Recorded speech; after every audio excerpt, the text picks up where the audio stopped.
We'll begin in 30 seconds.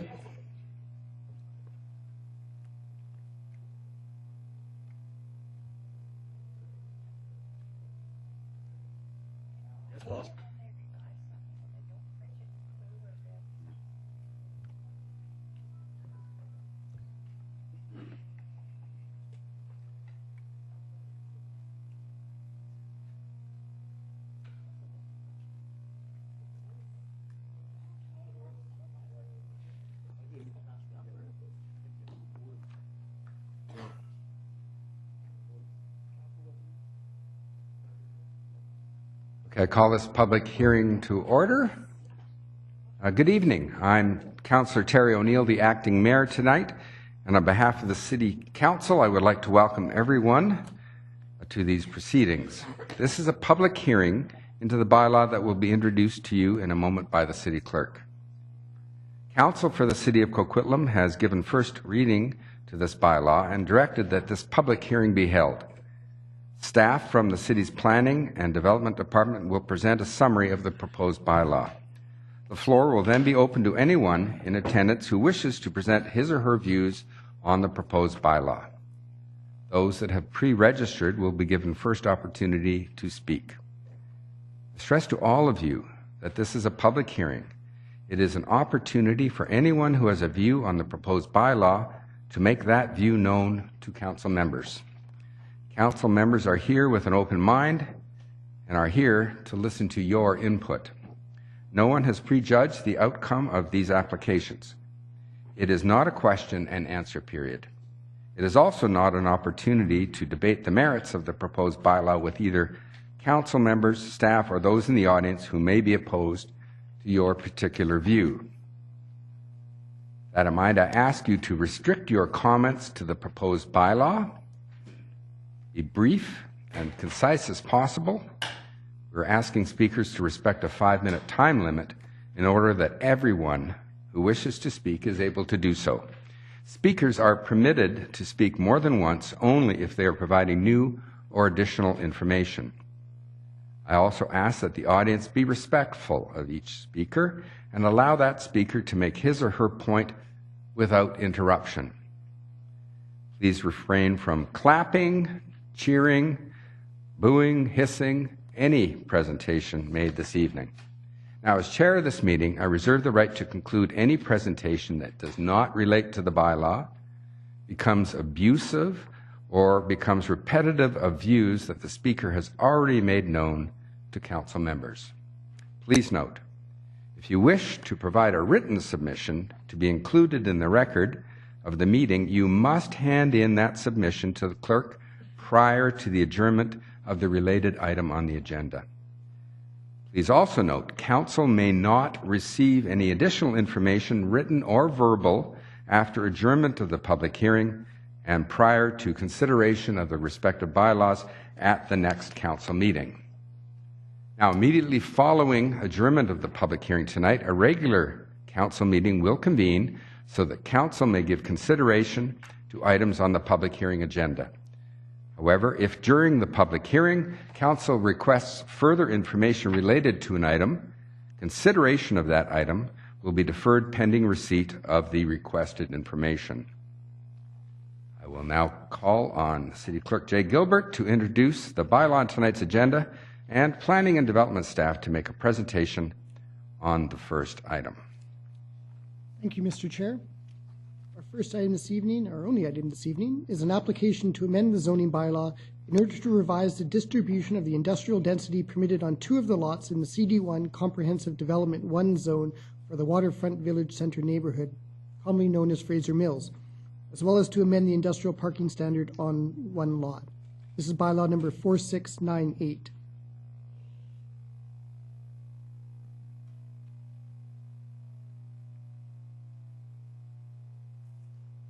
Good evening, Your Worship, members of council. Chris Jarvie, Major Project Planner. Item 1, as Mr. Gilbert alluded to, regards Fraser Mills and a text amendment. The overall Fraser Mills site is approximately 89 acres, located right along the Fraser River. The subject of the text amendment tonight is lots 1A primarily, which is right at the corner of King Edward and United Boulevard. That specific property is about 3 acres, 1.2 hectares. The land use designation in the Southwest Coquitlam plan is Waterfront Village, and then within the specific Waterfront Village land use designation within the plan, it has it designated as Light Industrial Business Park. The amendment is to reduce the industrial density on Lot 1A and then to transfer it over to Lot 7A. As you can see in the table on the left-hand side, the density, the current minimum is 1.05. The applicant is proposing to reduce it to 0.052. And the current first Lot 7A is 1.45, and they're proposing to increase it to 2.4. In addition to the density transfer, they are also seeking a reduction in the parking rate. The parking rate right now on Lot 1A is 1 space per 100 square meters, and 1.5 spaces per 100 square meters, and the proposed is for 1 space for every 100 square meters.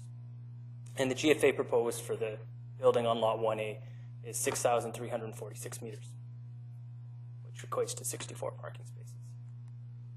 Staff recommend that Council grant second and third readings to the text amendment bylaw, and should Council grant second and third reading to the bylaw, staff will prepare a fourth reading report, which will be accompanied with the development permit as well as the amendment to the development agreement.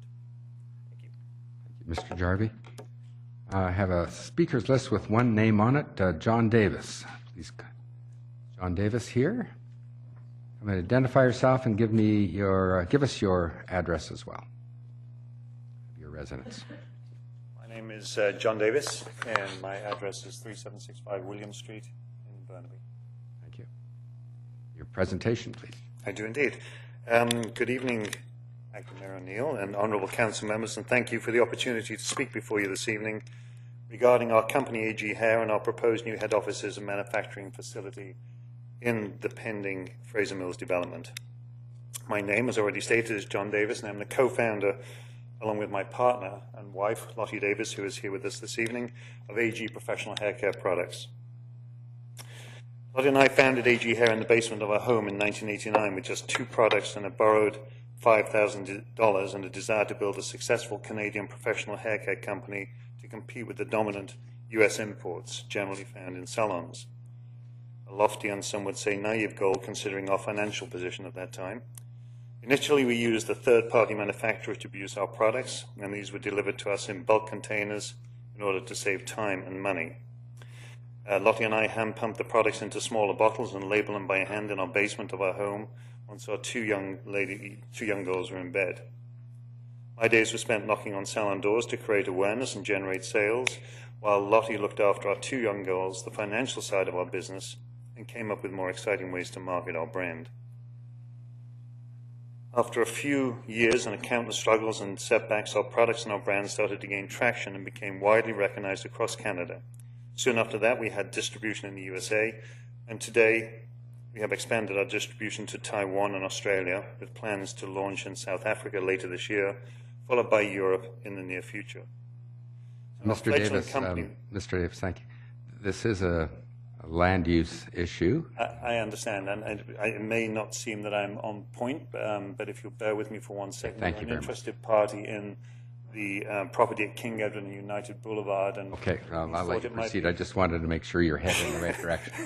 I wondered myself when we were first into, but I think if you'll allow me to just finish, we are a very interested party in this development, and if I can just get my story across and then tell you what our interest is. Hopefully, what I've just said will make some sense. Okay. Hopefully. So our fledgling company with just 2 employees in '89 has grown to over 80 people, and our sales, once in the tens of thousands, are now in the tens of millions and growing steadily. And one of the keys to our success is that we manufacture our own products in our own facility, and having long ago moved away from third-party manufacturing and filling and bottling and labeling by hand. So now, 27 years after our founding in our basement, we are truly excited by the prospect of building a new state-of-the-art manufacturing facility in Coquitlam that will not only be the proud headquarters of our company and showcase all that Lottie and I and our team have strived so long for, but will also allow AG Hair to continue to grow and expand as demand for our products continues to increase. So we are looking to occupy this site. So hopefully this is giving you some insight as to who we are and why I am talking about this. So with the continued growth of our company will come more jobs and more jobs in manufacturing, finance, marketing, and sales department, as well as the executive team that we need to lead them. And as one of our 3 core brand pillars is giving back, we also operate a charitable foundation called One Girl Can that has built 6 schools and universities. And we have now got 150 girls in high school and in university. This initiative is attracting increasing local and national awareness and also a rapid growth trajectory, which will require additional personnel. And with this space and the subsequent addition of new employees, we need to expand into this new and vital facility. We have studied the market for a new home for our company extensively, and the city of Coquitlam is not only ideally located geographically, but is also the heart of where the majority of our employees live and would love to work. Furthermore, as a high-end brand, we have a vision for a state-of-the-art facility that will not only fit with the mixed-use concept of Fraser Mills, but we hope will set the aesthetic pace for this exciting development. Our building design is modern, open, and area, and very unlike manufacturing facilities of the not so distant past. Our partnership also with the BD Group is extremely important to us, as, much like AG Hair, Ryan and the entire BD team are a long-established family company, and also, much like AG Hair, they're a company of integrity, quality, and vision. From Lottie and my perspective, it is important for us to have co-ownership in this building and this community, for it is only with this ownership and this commitment can we ensure that AG will continue to grow and thrive long after Lottie and I are no longer the driving force behind it. Finding the ideal home in the Fraser Mills development ensures the long-term security of our employees, a place of pride to showcase our successful and growing brand, and an environment to invite both customers and One Girl Can donors to tour our facility. Finding this home has been a 2-year quest, and I cannot stress strongly enough how proud we are all to be a part of Coquitlam and its growth, and especially to be a part of the visionary Fraser Mills development. So I apologize for being somewhat roundabout, but I really did hope that you would listen to who we are and why we are excited about this, and I'd like to thank you very much for your patience. Thank you, and I enjoyed hearing such a great success story, too. Thank you very much. Hopefully you'll see us in Coquitlam. Thank you. Are there any other speakers to this issue, this item? Are there any other speakers to this item? Are there any other speakers to this item? No, but we have a question from Councillor Zarillo. I do. I have a question for Mr. Jarvie just for clarification. So this text amendment is specifically about this one lot, 1A, and potentially 7A. If this text amendment goes through, does that mean for any other lots in the CD1 zone, they would also be eligible for this reduced density, or is this just for lot 1A? Is this bylaw only for this one lot? Thank you, through the chair.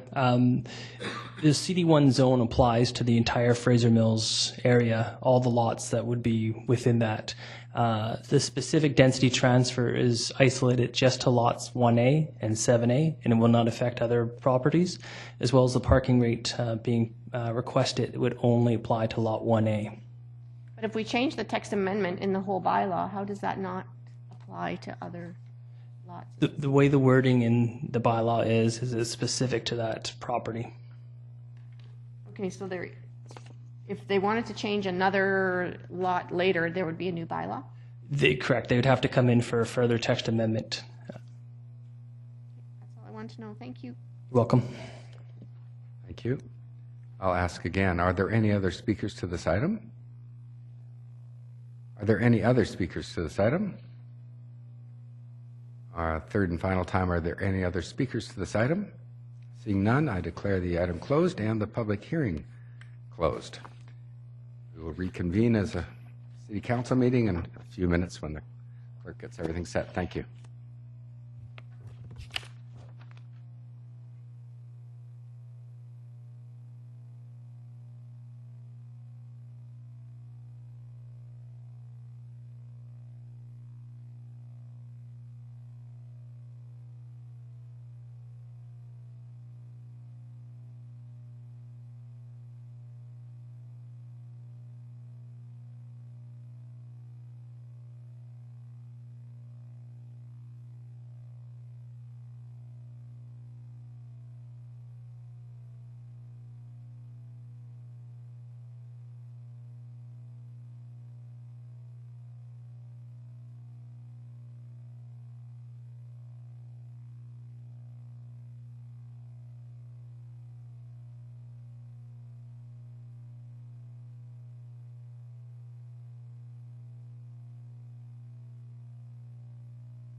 We're convening the council meeting in just a few seconds.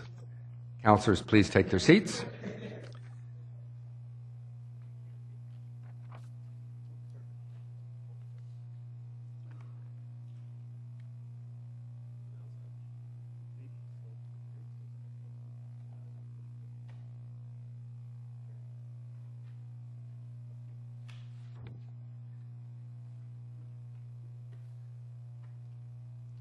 I call this meeting to order, our regular council meeting, Monday, October 3rd.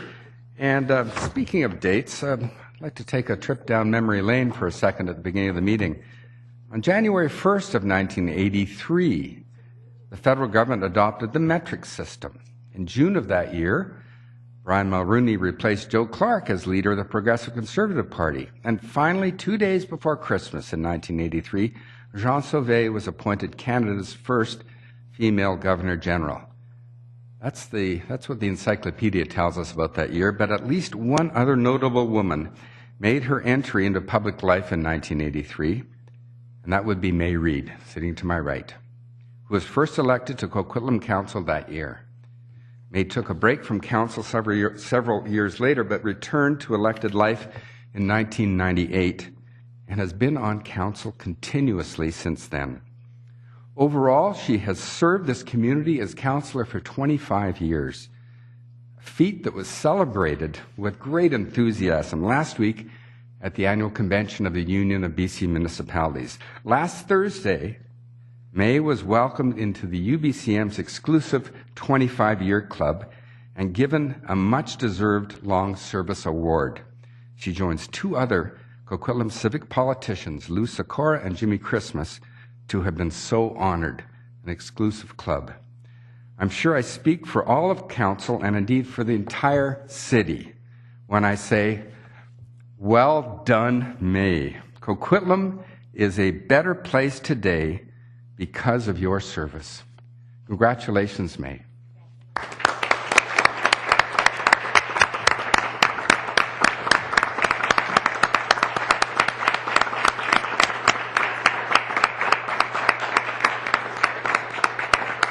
And on the screen behind us, you'll see the actual presentation at the UBCM convention.